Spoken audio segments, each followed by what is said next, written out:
ഇവിടെ വന്നതിന് ശേഷം നമുക്ക് വേറെ ഒരു വാലറ്റ് പുതുതായിട്ട് ക്രിയേറ്റ് ചെയ്യുകയോ അല്ലെങ്കിൽ നമ്മുടെ കയ്യിൽ ഓൾറെഡി വേറെ വാലറ്റ് നമ്മുടെ BNB ഗ്യാസ് ചാർജൊക്കെ ഉള്ള ഒരു വാലറ്റ് സെലക്ട് ചെയ്യുക. അതിന് നിങ്ങൾ പേര് വേണമെങ്കിൽ ചെയ്തു വയ്ക്കാവുന്നതാണ്.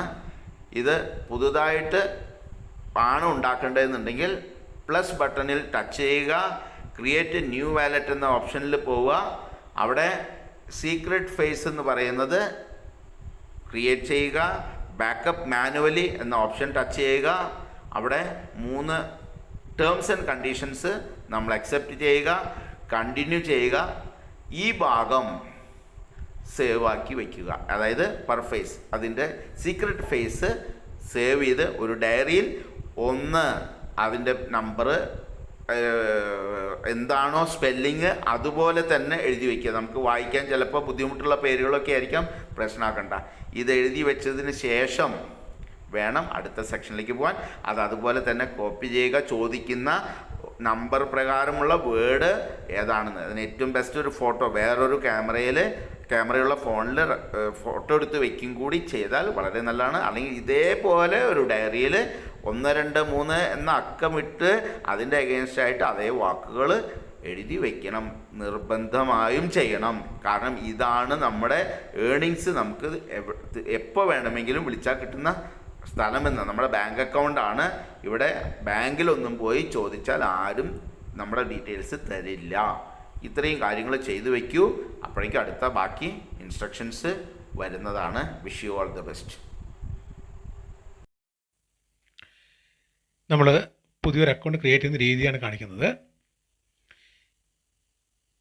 നമ്മൾ അക്കൗണ്ട് ഓപ്പൺ ചെയ്ത ശേഷം നമുക്ക് മെയിൻ വാലറ്റ് 1 2 3 അവിടെ കാണിക്കുന്ന ഏരിയ ഉണ്ട്. അവിടെ ടച്ച് ചെയ്യുക.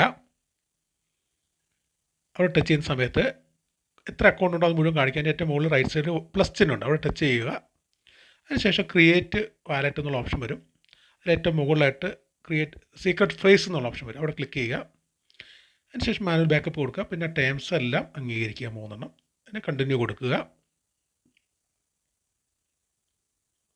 ആ വന്ന 12 വാക്കുകൾ നമ്മളൊരു ബുക്കിലോ ഡയറിയിലോ എഴുതി വെക്കുക. കാരണം പേപ്പറിലാകരുത്, നഷ്ടപ്പെട്ടു പോകാൻ പാടില്ല.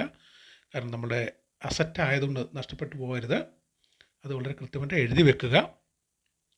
അതിനുശേഷം അടുത്ത പേജിൽ പോകുമ്പോൾ അത് ഡിസോർഡറായി കിടക്കുന്നു. അവിടെ നമ്മളോട് അതിൽ നിന്ന് 4 വാക്കുകൾ സെലക്ട് ചെയ്യാൻ പറയും. അപ്പോൾ എല്ലാം അവിടെ കാണിക്കും. അതിൽ 1ാമത്തെ ഏതാണ്, 7ാമത്തെ ഏതാണ്, 9 അങ്ങനെ ചോദിക്കുമ്പോൾ അത് നമ്മൾ നോക്കി അത് മാത്രം ഒന്ന് ടച്ച് ചെയ്ത് കൊടുക്കുക. ടച്ച് ചെയ്തപ്പോൾ അവിടെ ബ്ലൂ കളർ വന്നു. ഇനിയിപ്പോൾ അടുത്ത 4ാമത്തെ അല്ലെങ്കിൽ 7ാമത്തെ ചോദിക്കുന്നു. നമ്മളത് ടച്ച് ചെയ്യുന്നു. വീണ്ടും 10ാമത്തെ ചോദിക്കുന്നു. അപ്പോൾ നമ്മൾ അതുകൂടെ ടച്ച് ചെയ്തു. ഓക്കെ, അപ്പോൾ സെലക്ഷൻ കംപ്ലീറ്റ് ആയി. ഇനി നമ്മൾ സബ്മിറ്റ് ചെയ്യുക. ഓക്കെ, ഇനി നമുക്ക് ഉപയോഗിക്കാവുന്ന രീതിയിൽ ആ വാലറ്റ് ക്രിയേറ്റ് ആയി കഴിഞ്ഞു.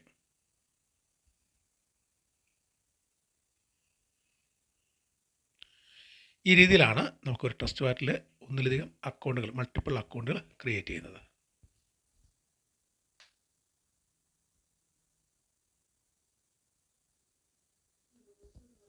വേണമെങ്കിൽ നമുക്ക് ഇവിടെ പേരുകളൊക്കെ കൊടുക്കാവുന്നതാണ്. നമുക്ക് വാലറ്റിന് ഓരോന്നിനും പ്രത്യേകം പേരുകൾ കൊടുക്കാം.